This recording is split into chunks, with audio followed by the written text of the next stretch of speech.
Welcome to today's Explainer. You know, if you spend any time at all browsing app stores, you'd probably assume that software developers usually stick to a pretty specific lane, right? Like a gaming studio makes games, a productivity company makes calendars and to-do lists. But out there, in the absolute Wild West ecosystem of the Google Play Store, there are developer entities with incredibly diverse, completely unpredictable app portfolios. Today, we're exploring one of the most interesting examples of this phenomenon. So what connects goat farming, classic casual games, and deep linking software?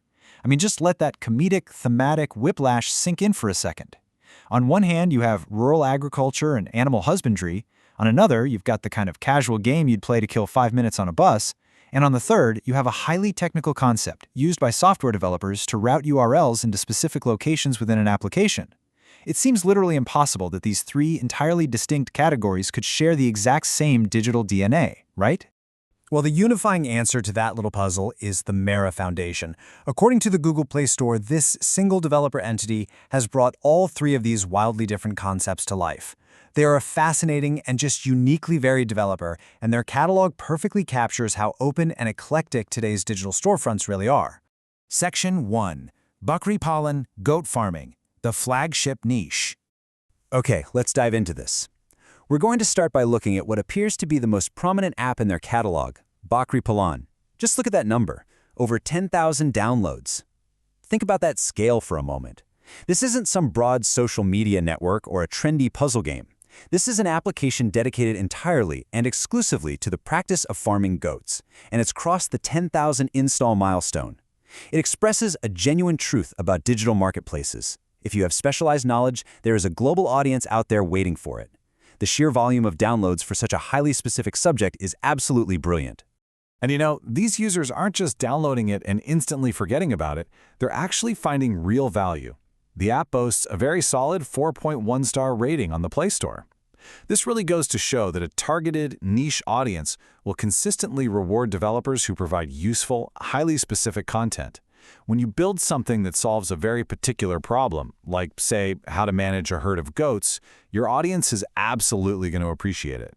We can also see that it's generated 53 written reviews, which really grounds the app in active user feedback. It carries a rated for 3+ demographic tag, meaning it's highly accessible, family-friendly educational content. And honestly, those 53 reviews prove that there is a real engaged community of agriculture enthusiasts interacting with this software. So what exactly are those 10,000 people getting? Well, the store page outlines the specific features promised by this complete goat farming guide. It promises to help users learn breeds, handle management, and access care tips easily.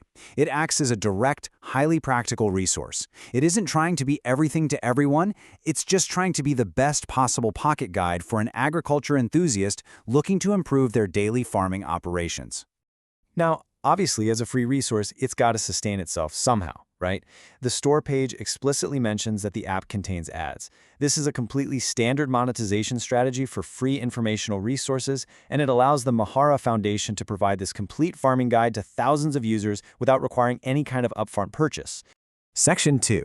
The Portfolio Pivot, from Pastures to Programming. And this brilliantly illustrates where things take a huge turn for the unexpected. Let's leave the pastures behind for a second and marvel at the wildly different remaining apps in this developer's catalog. Because if you thought the Mehra Foundation was just a dedicated agricultural software publisher, well, you're in for a pleasant surprise.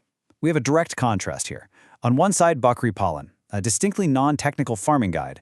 On the other side, another app from the exact same developer, Intent Launcher and Deep Link. This is a highly technical software development tool. It's designed specifically for programmers who need to test deep linking in Android intents. I mean, it is practically impossible to find two target demographics further apart than goat farmers and Android software engineers. But wait, it actually gets even better. Nestled right in there with the other two is a third app simply titled Tic-Tac-Toe. There is an incredible humor in finding a simple, classic, casual game literally sandwiched in the developer portfolio between complex goat care instructions and intricate software development routing tools. It's like the ultimate digital palate cleanser.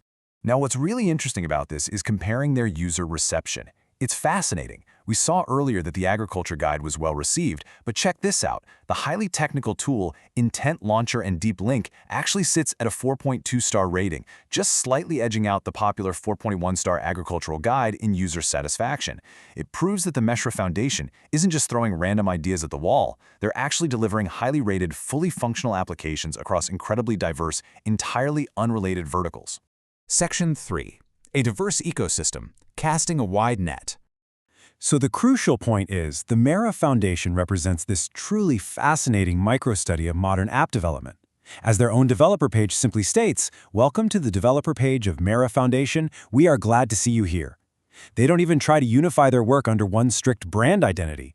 The barriers to entry nowadays are such that a single developer or foundation doesn't have to define themselves by just one industry.